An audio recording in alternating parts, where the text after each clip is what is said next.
800 depois de Cristo, a coroação de Carlos Magno, pai da cristandade. O próximo grande personagem a entrar no palco da história é, sob diversos aspectos, extraordinário. Ele se eleva acima de seus contemporâneos, literalmente, pois tinha quase 2 metros de altura e o seu cabelo e bigode castanho avermelhado lhe aumentavam ainda mais a aparência imponente.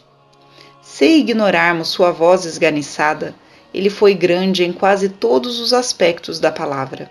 Grande guerreiro, grande rei e imperador, grande defensor da igreja, grande incentivador do ensino e grande promotor da renovação econômica. Ele é Carlos o Grande, protetor de Roma, unificador da Europa e pai da cristandade ocidental. É difícil imaginar como a Europa católica teria emergido da Alta Idade Média sem a sua presença. O fato de Carlos ser um católico de berço devia-se a Clovis e à conversão de seu povo, mas ele não descendia da família de Clovis. Durante os 2 séculos que decorreram entre a morte de Clovis e a ascensão de Carlos, a família real dos francos havia se deteriorado rapidamente. Os merovingios não apenas fizeram da guerra fratricida e das intrigas palacianas um hábito, como também haviam se tornado completamente libertinos e incompetentes. É preciso estômago forte para ler os relatos de suas façanhas e atrocidades, registradas por São Gregório de Tours e outros cronistas da época. Em termos de crueldade, as façanhas de algumas de suas mulheres, Brunhilda da Austrásia, Fredegunda, entre outras, equiparavam-se ou até mesmo superavam as dos homens.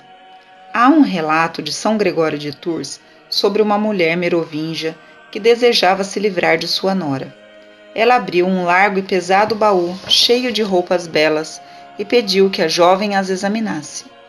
Quando a inocente garota ajoelhou-se e se inclinou, sua sogra empurrou-a para dentro, fechou a tampa e sentou em cima, até estar segura de que dentro do baú só restasse uma ex-nora e algumas roupas. Quanto a Brunhilda da Austrásia, noiva do neto de Clovis, há maldade demais para se contar aqui. Por várias décadas, ela representou uma impiedosa força política entre os francos, trabalhando pelos interesses de seu marido, seus filhos e netos, até que, por fim, aproximando-se dos 80 anos, seus crimes se voltaram contra ela. Levada a julgamento, foi considerada responsável pela morte de vários reis, clérigos e de pelo menos um bispo canonizado, São Didier. Os relatos sobre sua morte são variados, se foi esticada na roda ou desmembrada por 4 cavalos. Mas, finalmente, relata São Gregório, ela havia morrido. Estamos aqui muito distante dos dias de Clotilde. A decadência e o comportamento brutal não eram os únicos problemas dos governantes francos. Após a morte de Clovis em 511, o seu reino da França se dividira entre partes que esporadicamente se uniam. Após 639, quando Dagoberto I, o último rei a exercer um reinado pessoal, morreu, os merovingios vieram a ser conhecidos como os reis que nada faziam. E tal descrição era apropriada. Mas, se os reis não faziam seu trabalho, quem o fazia? Alguns merovingios perceberam sua própria incompetência e então entregaram a liderança do Estado a um oficial intitulado o Mordomo do Palácio. Após isso, os reis ficaram livres para desfrutar de seus divertimentos depravados, enquanto os mordomos governavam o reino. Os mordomos do palácio. Pode-se traçar até 2 irmãos a linhagem da família que forneceu aos reis francos os seus mordomos, um dos quais se tornou santo, Santo Arnulfo de Metz, do clã conhecido por Arnulfidas. Arnulfo veio de uma família franca eminente e, após ser educado, foi enviado à corte com o intuito de se preparar para um cargo governamental. Ele era tão competente que serviu para funções militares e civis, e no devido tempo casou-se e teve 2 filhos. Queria devotar sua vida a Deus como religioso, mas quando a sede episcopal de Metz ficou vacante, foi eleito bispo, embora continuasse a desempenhar papéis na atividade política. Não sabemos o que aconteceu à sua esposa, ela já havia morrido nessa época. Arnulfo manteve-se ocupado tentando preservar a paz entre os reis francos, instruindo e aconselhando o jovem rei Dagoberto I e trabalhando pelo bem público. Finalmente, ele pôde realizar seu desejo, e quando encontrou um bispo para substituí-lo, retirou-se satisfeito para as montanhas, a fim de viver seus últimos anos de maneira simples e contemplativa. Esse homem, habilidoso e santo, iria prestar mais um serviço à Europa. Através de seu neto Pepino II, ou Pepino de Herstal, Arnulfo tornou-se o fundador de uma das grandes dinastias da cristandade, os Carolíngios. Pepino II. Como mordomo do palácio do rei da Austrásia, a parte oriental do antigo reino de Clovis, Pepino II provou ser um líder militar eficiente, ao aumentar o poder de seu reino contra a Neustria, parte ocidental da França, outrora o centro do poder merovingio. No período em que foi mordomo do palácio, de 680 a 714, também comandou a defesa contra as tribos do norte e do leste. Um dos grandes benefícios que forneceu ao seu povo foi encorajar a atividade missionária. Foi ele quem convidou o grande São Willibrord de Utrecht a vir da Inglaterra para iniciar sua extraordinária missão entre os pagãos nas áreas recém-conquistadas pelo mordomo, território hoje constituído por Bélgica, Luxemburgo, Holanda e partes da Alemanha. São Willibrord fundou escolas e mosteiros, com o apoio dos governantes francos e do Papa, e por fim foi eleito bispo da região na qual havia trabalhado. Carlos Martel. Após a morte de Pepino, subiu ao trono Carlos, em latim Carolus, raiz do nome carolíngio, seu filho ilegítimo. O objetivo imediato de Carlos era dar continuidade à política de defesa do território da Austrásia, iniciada por seu pai contra as incansáveis tribos que atacavam as fronteiras.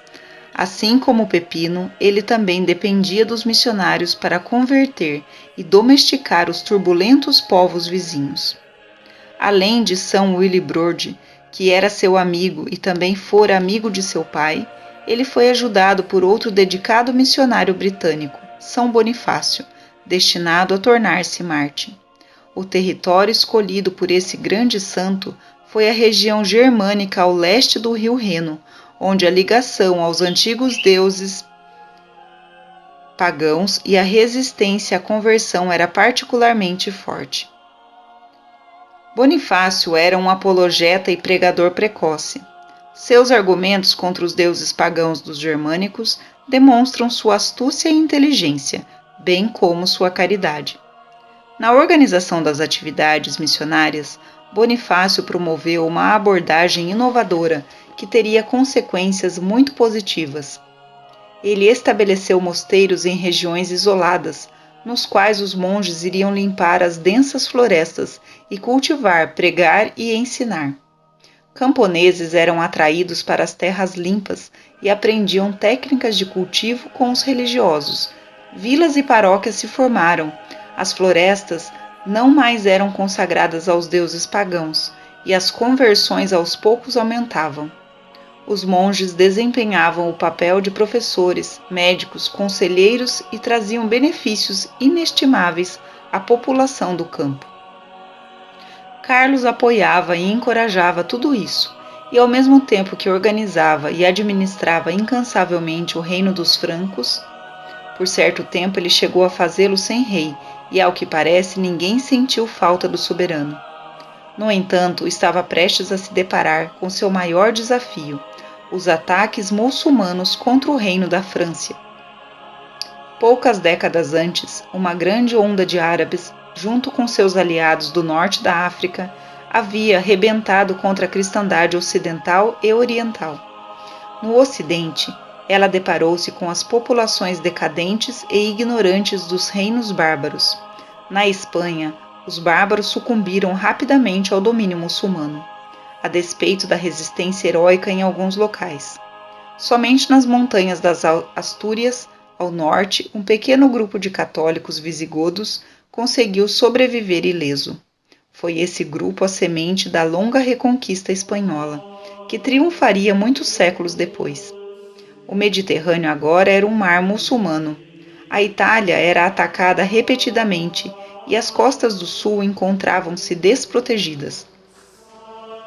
Após conquistarem a maior parte da Espanha, os muçulmanos invadiram os Pirineus rumo à Aquitânia, área ao sudeste da França, que reconhecia com intermitências o domínio merovingio. No começo do século VII, o seu duque, Eudo, aliara-se a Carlos. Ele agora se encontrava seriamente ameaçado pelos ataques muçulmanos e necessitava de socorro imediato. Carlos reuniu um exército convocado de todo o reino franco e o fez em curto período de tempo, pois caso os francos permanecessem desordenados, o perigo que se aproximava talvez os tivesse varrido dali, como já havia varrido várias regiões outrora cristãs. A Batalha de Tours salva a Europa cristã. Bordeaux fora queimada e as tropas muçulmanas seguiam rumo ao norte. Seus comandantes haviam ponderado sobre o tipo de resistência que enfrentariam, e conta-se que subestimaram os francos.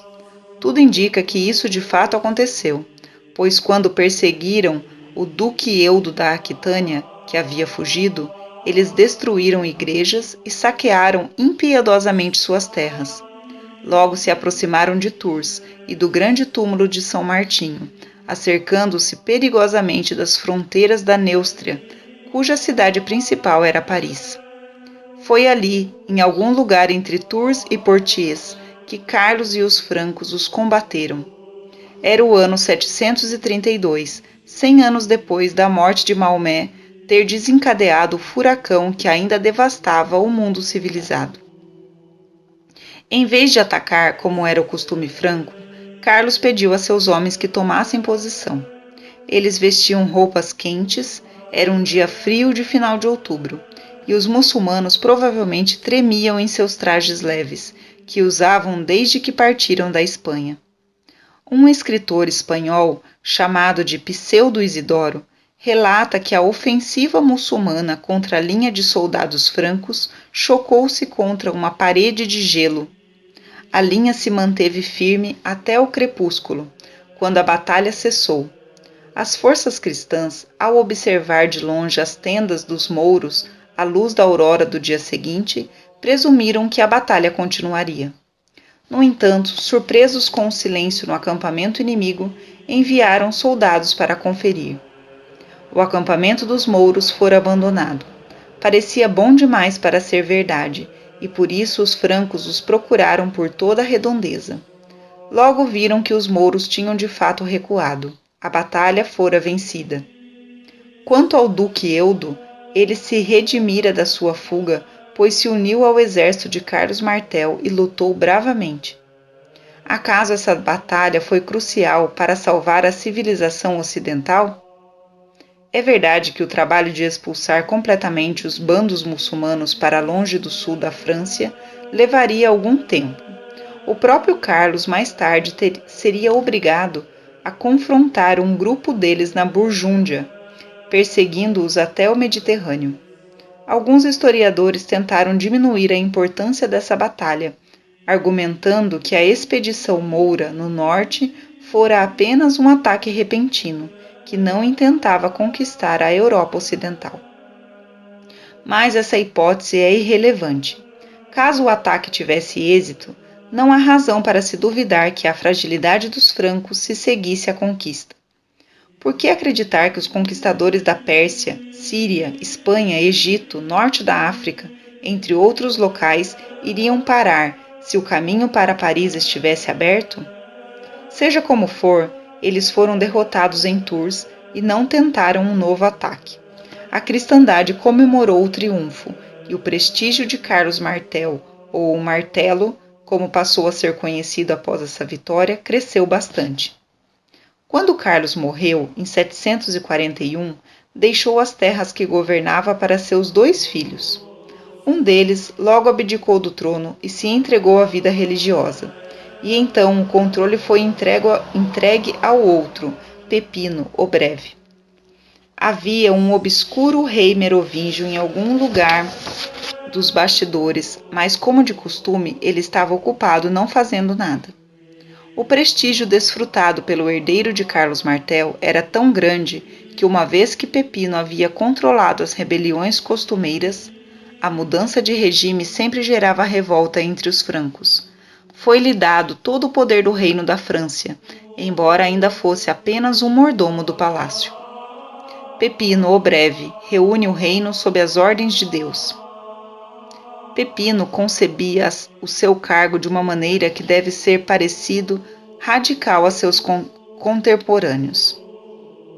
Os reis francos, assim como os outros soberanos até então, haviam tratado as terras que governavam como bens pessoais, usando-os para aumentar sua própria riqueza e prestígio.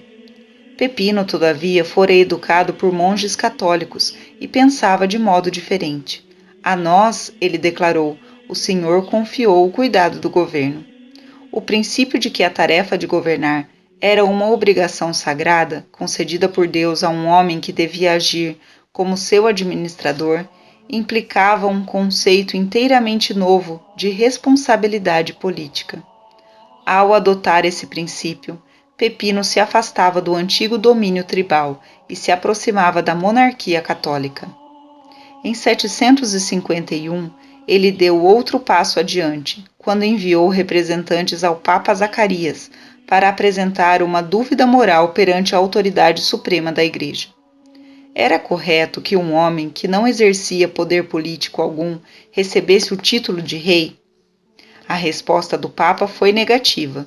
Em consequência disso, o último merovingio foi enviado para um mosteiro, onde morreu um ano depois. Em seguida, Pepino o Breve foi ungido pelo bispo São Bonifácio, prática que se tornaria costume sagrado entre os monarcas franceses, e agora era rei. Até a data de sua morte, em 768, Pepino trabalhou incansavelmente pelo seu reino e pela Igreja. O Papa Estevão II foi à França em 754 para se encontrar com o rei e ungí-lo, dando a ele e seus filhos títulos romanos anteriormente conferidos somente aos representantes do imperador oriental. Pepino trabalhou juntamente com Bonifácio contra a corrupção no clero e enviou ajuda a Roma a fim de libertar o Papa dos ataques dos invasores lombardos. Esses retardatários, uma tribo germânica que provavelmente havia restado das últimas invasões que derrubaram Roma, estavam prestes a ocupar grande parte do norte da Península Itálica. Por algum tempo eles seriam uma dor de cabeça para o papado e para o Império Oriental.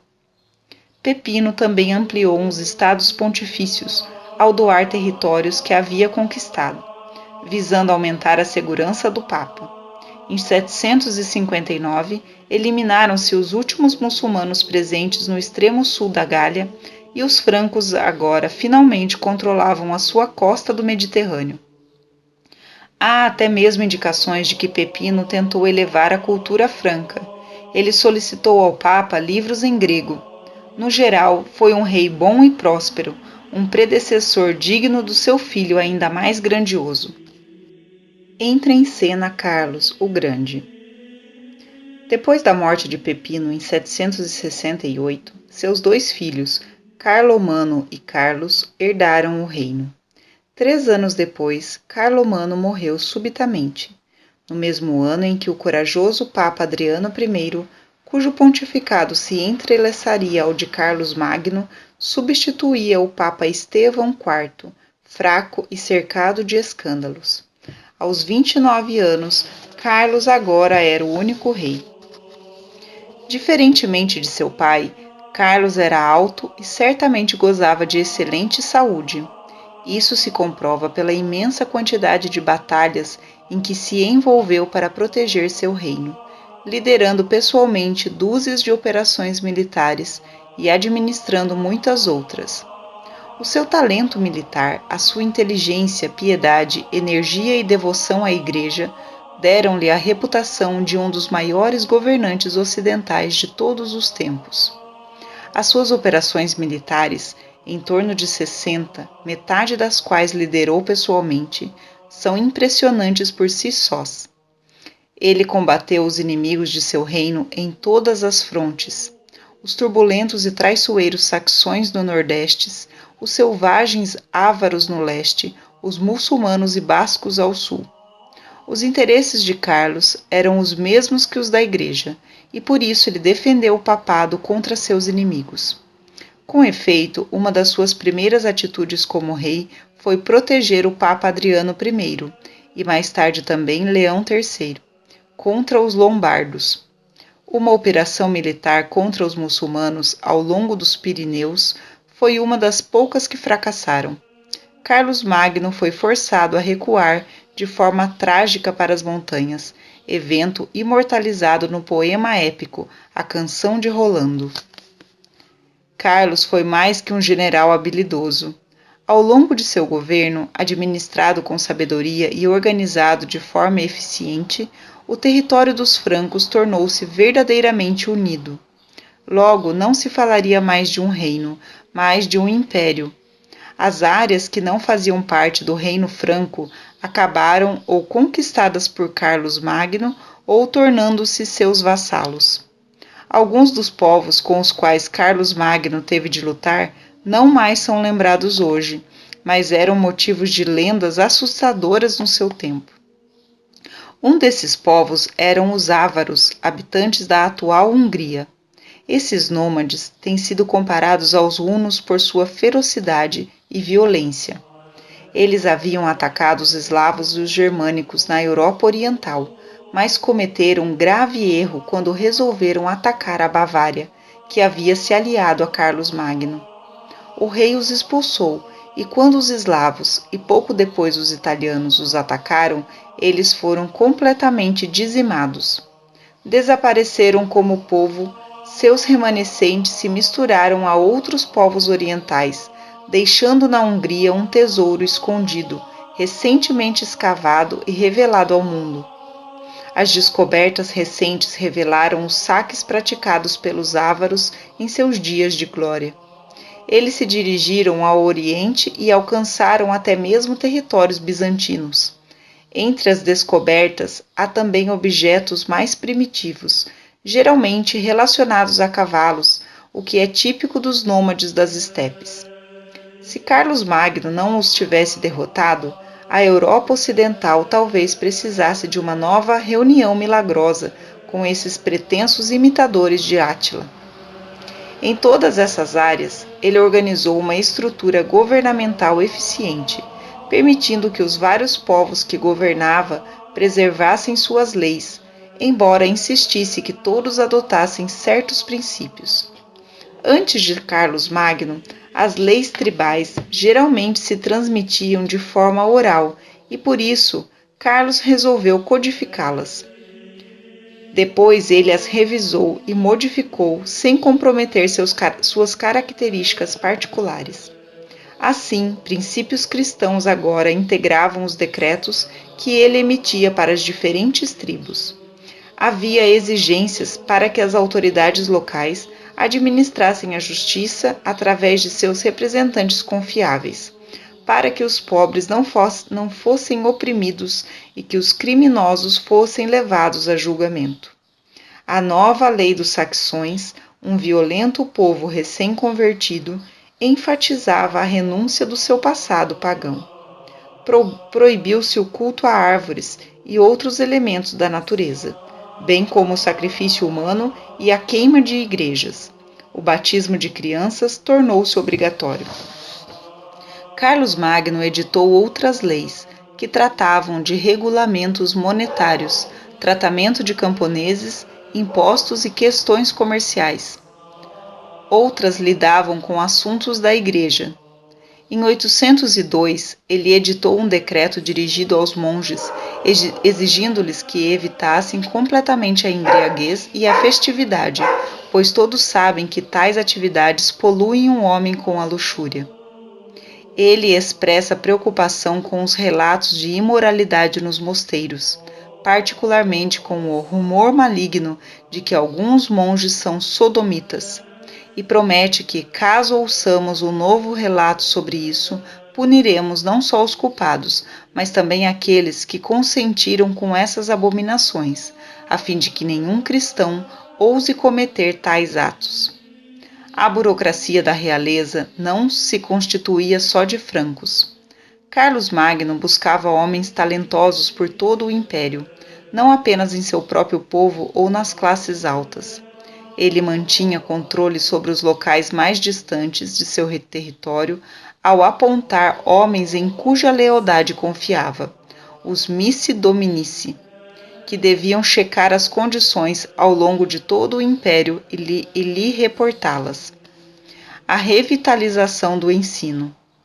O devoto Carlos Magno, que assistia diariamente à missa e rezava às vésperas, zelava pelo bem da Igreja, pela pureza dos costumes clericais e especialmente pela educação do clero. Uma carta de sua autoria, ditada, pois o grande rei que falava 2 ou 3 línguas não sabia escrever, dirigida ao abade Balgunfo da Fulda, ilustra sua crença de que o futuro da Igreja estava ligado à educação. Os bispados e mosteiros que a Igreja nos confiou devem também zelar pelo ensino daqueles que, graças aos dons de Deus, são capazes de aprender, de acordo com sua capacidade individual, de maneira que, assim como a observância da regra traz ordem e graça à integridade dos valores, o zelo pelo ensino e o aprendizado deve ter o mesmo efeito nas frases. Portanto, os que desejam agradar a Deus através de uma vida correta não devem se abster de agradá-lo também pela fala correta, porque apesar de a conduta reta ser superior ao conhecimento, o conhecimento precede a conduta.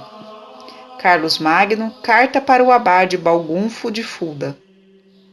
O rei refere-se às cartas que recebia de vários mosteiros, nas quais se encontrava o pensamento correto em um fraseado rude. Aqui não posso deixar de pensar nos trabalhos de alguns alunos meus, e manifesta sua preocupação.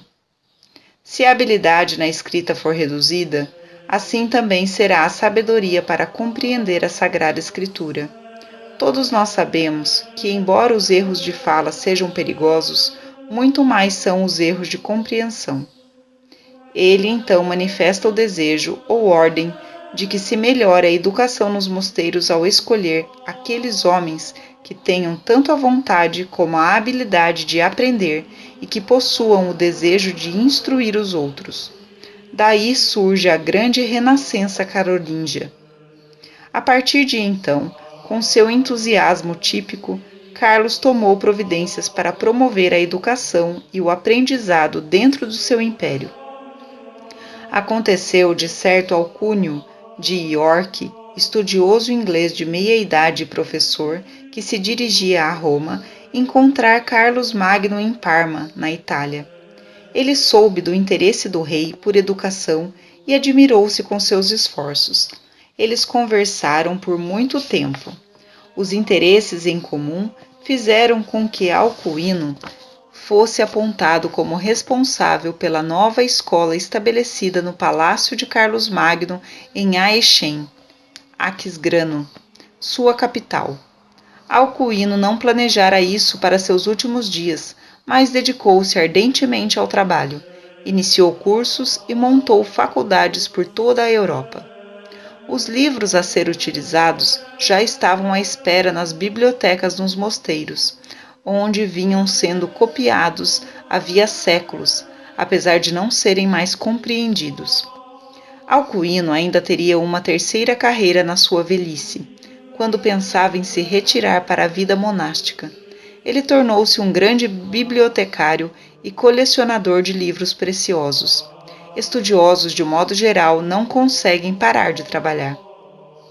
Alcuino e seus colegas se esforçaram para compreender os tesouros de sabedoria contidos naqueles livros, uma tarefa que exigiu persistência, inteligência e trabalho sistemático. O vocabulário do latim clássico precisava ser dominado. Os termos e princípios de ciências desconhecidas teriam de ser compreendidos. As definições de termos teológicos deviam ser deslindadas e ponderadas. Foi uma tarefa hercúlea, que levou muitos anos para ser concluída. É preciso salientar a grandeza dessa tarefa, um raio de luz em meio à escuridão cultural. Ao longo dos séculos anteriores, a herança cultural de Roma, outrora tão viva na Gália, Espanha, Inglaterra e todo o Império Romano, fora submersa pela maré das invasões bárbaras. O ensino clássico e religioso sobrevivera em alguns locais, através do esforço individual de estudiosos como Boécio e Cassiodoro na Itália, e São Beda o Venerável na Inglaterra. Nos séculos IV e VII, porém, os homens considerados instruídos demonstravam um baixo nível de alfabetização. São Gregório de Tours, cronista dos merovingios, conhecia suas próprias limitações e humildemente se desculpava por elas.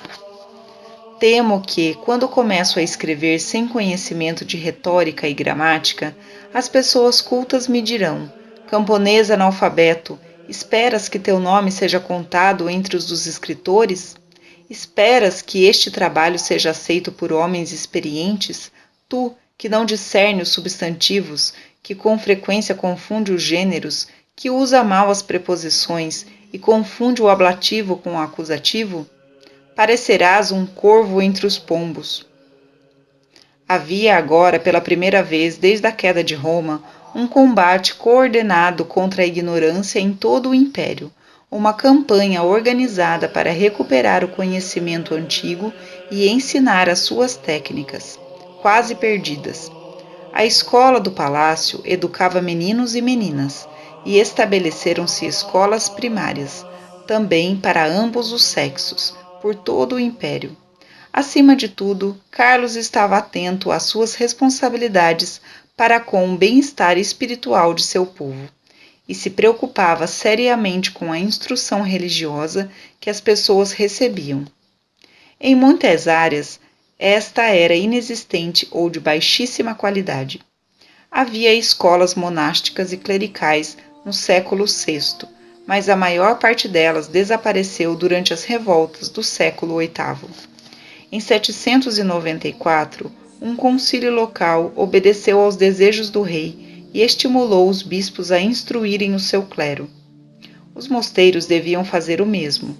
O próprio Carlos Magno tomou aulas na escola do palácio e ensinou matérias que conhecia. Era uma experiência inebriante para o pequeno grupo de estudiosos, que não mais liam os clássicos e estudavam solitariamente, mas agora compartilhavam as experiências com os colegas e avançavam no aprendizado de conhecimentos quase perdidos.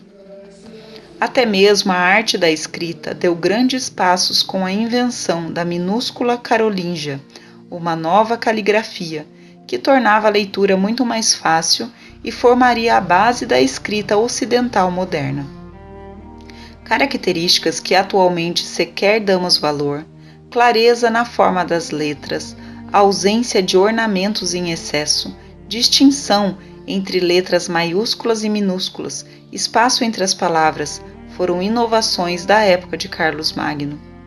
Em comparação com alguns manuscritos romanos tardios, todos redigidos em letras maiúsculas e sem espaço entre as palavras, a minúscula carolíngia foi um prodígio de clareza e uma grande contribuição para a arte da escrita. A encadernação e a ilustração de livros, a composição de poemas, cartas elegantes, obras de história, teologia e literatura floresceram. Nem todas as obras carolíngias são obras-primas, mas representam um marco no restabelecimento da cultura ocidental. Carlos Magno se interessou até mesmo por antigos contos germânicos transmitidos em vernáculo. que ele desejava transcrever e preservar. Aparentemente, ele também promoveu um projeto similar em seus territórios, de língua românica e francesa, mas essas obras se perderam.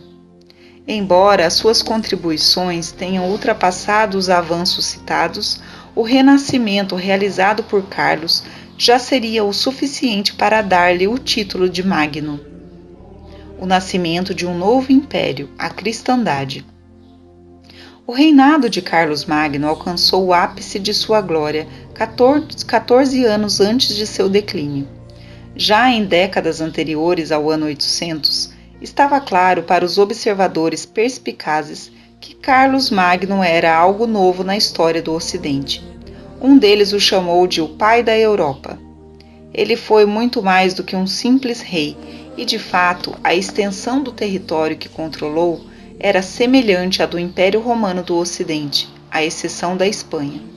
Isso se comprova no pensamento de muitos clérigos e nobres eminentes que acompanharam Carlos até Roma, no Natal do ano 800.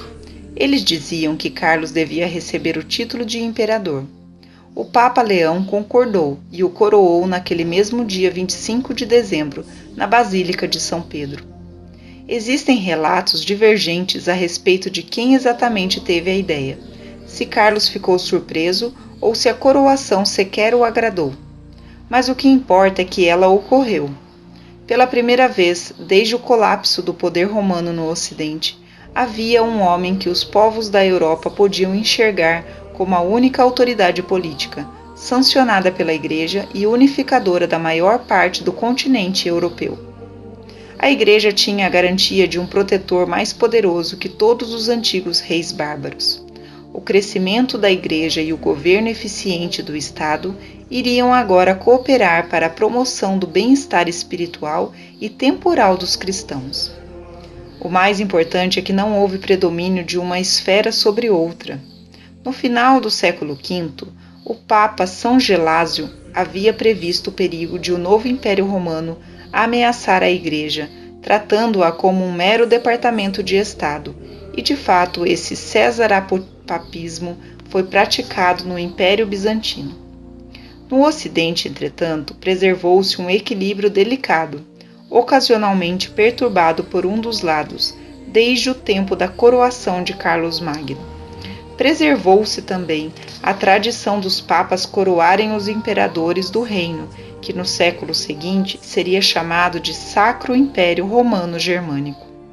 Assim, a cristandade ocidental começava a tomar sua forma definitiva. Seus povos integravam uma grande comunidade cristã. O seu centro não era mais o Mediterrâneo, mas o norte da Europa, fora do alcance dos ataques muçulmanos que ameaçavam até mesmo Roma. O seu grande canal seria o Atlântico. O conceito do monarca católico como defensor da Igreja e promotor do cristianismo, a ideia de um reinado moralmente responsável, a cooperação entre Igreja e Estado, cada qual em sua esfera, constituíam um novo mundo católico nascido sob o governo de Carlos Magno.